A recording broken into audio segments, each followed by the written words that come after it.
Paula Pugh works here, coming to you once again with One Piece chapter 1152, entitled An Awful Day.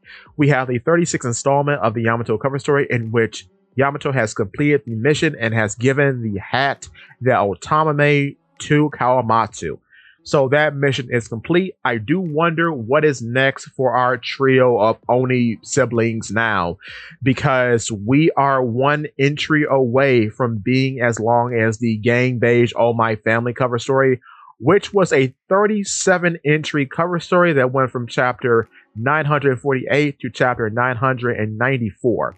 So yes, we'll have to see. And it's weird that so much happened in that cover story, because it's also where we got to see Kujaku and Prince Groose.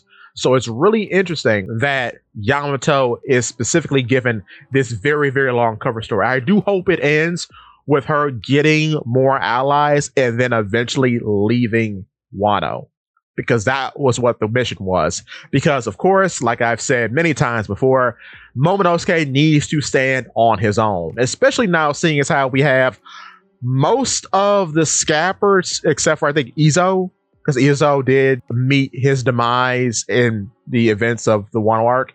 But most of the Scabbards are here. And of course, right, Kojiro did too. But yeah, most of the Scabbards are here. So there's enough protection on the island to where I think Yamato can leave the island and live her life without the island falling under tyranny.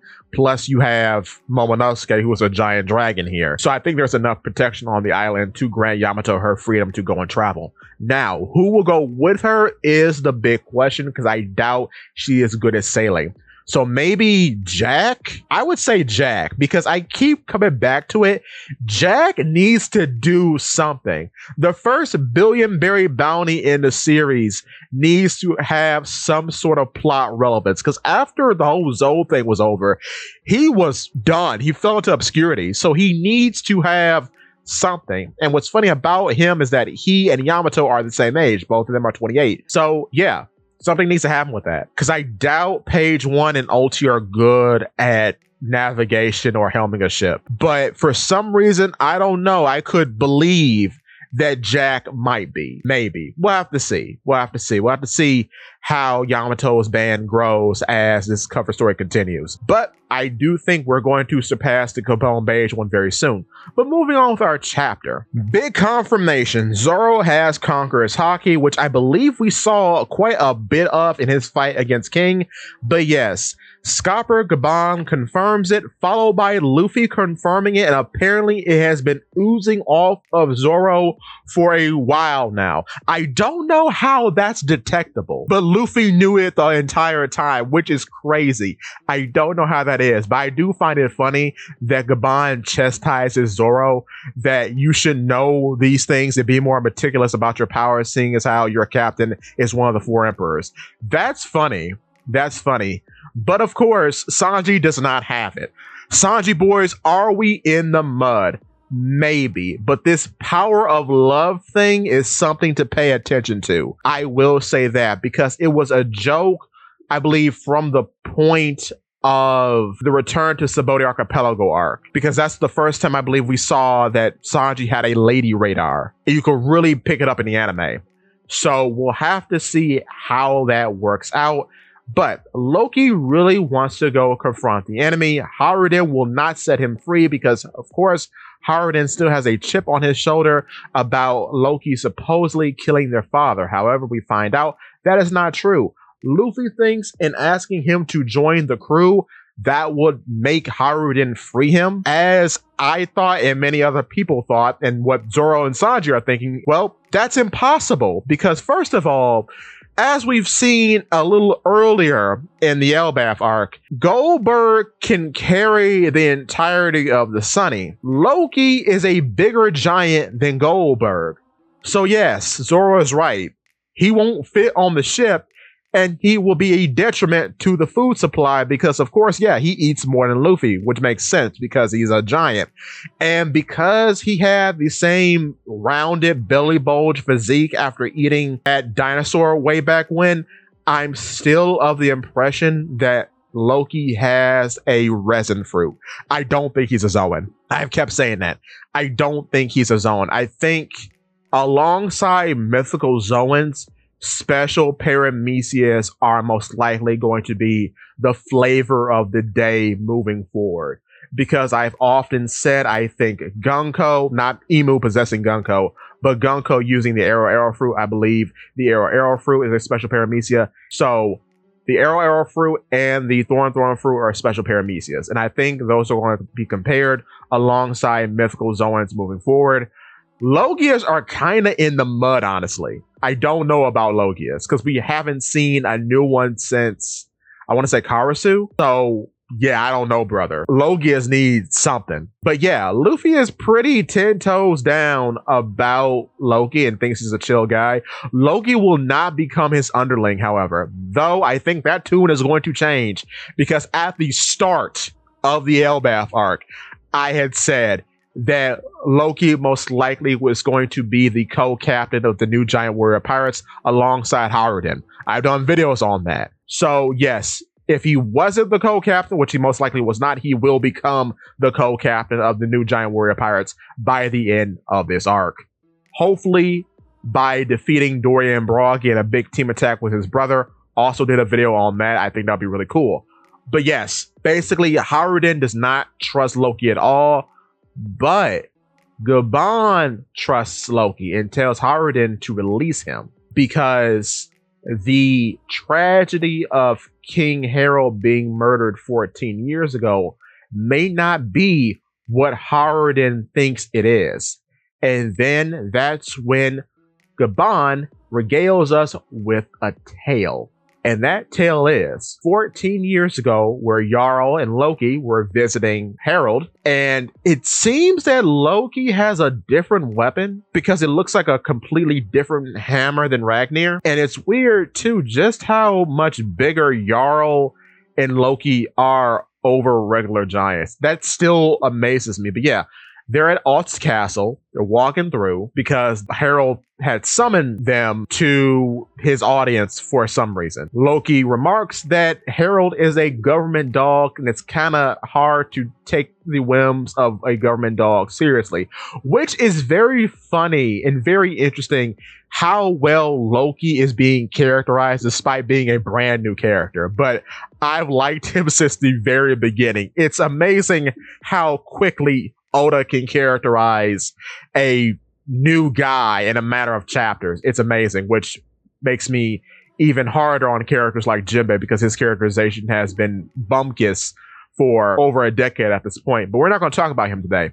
So moving forward, Loki continues to chew Jarl out about his passiveness and that the children of the next generation should be whipped into shape.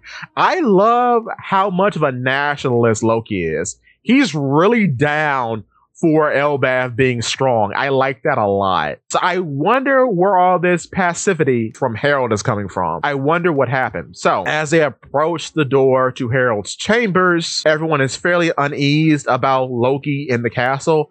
Loki doesn't take kindly to that and kicks the door open with the guard against his boot, and they are met with a gruesome scene of King Harold being skewered by several of his men, which is insane. Cut to Gabon's house, where Shanks and Gabon are chilling out. However, we see Shanks' arm, and I don't think I made a video about this specifically, but I always said that Shanks was a big fat rat. User of the model rat fruit model fed, because we see a very curious mark on his arm, and apparently we don't know if this is the arm that got cut off, but it's very likely that it was. But we see a mark of the abyss tattoo on his arm, very similar to the one we see on Saint Summers' arm way back when he was revealed. It's a very similar mark. It's not quite the same one, but it's a very, very similar mark. But yeah, it's very similar to Summers' mark, and it looks like a mark that you would use on a map app as a cursor of some sort. It's very interesting. So yeah, I don't know if he still has it, but most likely that was the arm that was bitten off. But we'll have to wait and see. because we haven't seen his arm bare since, if I recall. But yeah, what's so weird about this too, as Gabon, whom is a younger man here who is chilling out with Shanks in his hot tub, we see this conversation taking place about how Shanks is remorseful about how things have turned out because he wanted to be a carefree pirate with Buggy. And it's weird that we're seeing this Mark of the Abyss thing now and Buggy is being mentioned. And I just think that's very interesting that Buggy is constantly being mentioned in these types of talks, because I've often said the pirate that he is warning the world government about most likely was Buggy, not Blackbeard, not Luffy, but Buggy, because Buggy's the only factor that's not coming up. And the reason why I think that is because Buggy is actually Roxy Buggy, the son of Roxy Zebek. It has to be, because why is this supposed joke character keep being mentioned in serious conversation alongside of serious information? Very odd. But yeah, that's when Gabon says that Shanks was a child of destiny, but he shouldn't talk about tricky topics today. That's so odd. What does he mean, a child of destiny? That's when apparently we find out that Gabon has a tiny house adjacent to the bigger house that belongs to his wife, Ripley. And by this point, Ripley has given birth to Colin already. And then another interesting thing happens. They talk about Harold, and apparently Shanks has been to Mary Joie already. So it's weird that he met Harold and Mary Joie and they got along. But why was he at Mary Joie? Was he a holy knight at one point? And I remember a long time ago I did a video on that. But it's really weird that this is being brought up. So was he always a holy knight undercover as a pirate? Because I often thought it was possible for him to be a control unit in the midst of the four emperors, because he's been acting as such, like how he stopped Kaido from going to the War of the Best. He stopped the War of the Best upon his arrival. Weird things like that. So I don't know. But yeah, Shanks wants to talk to Harold before it's too late, whatever that means. There's a big burst of Conqueror's Hockey at Orc's Castle. We see someone go into a room to claim the devil fruit that has been passed down through Elbaf throughout the ages. And Jarl is skewered through the head, which is why he can't really vouch for Loki in the present, because he probably doesn't even remember what happened due to him being skewered through the head, which is a very interesting piece of storytelling.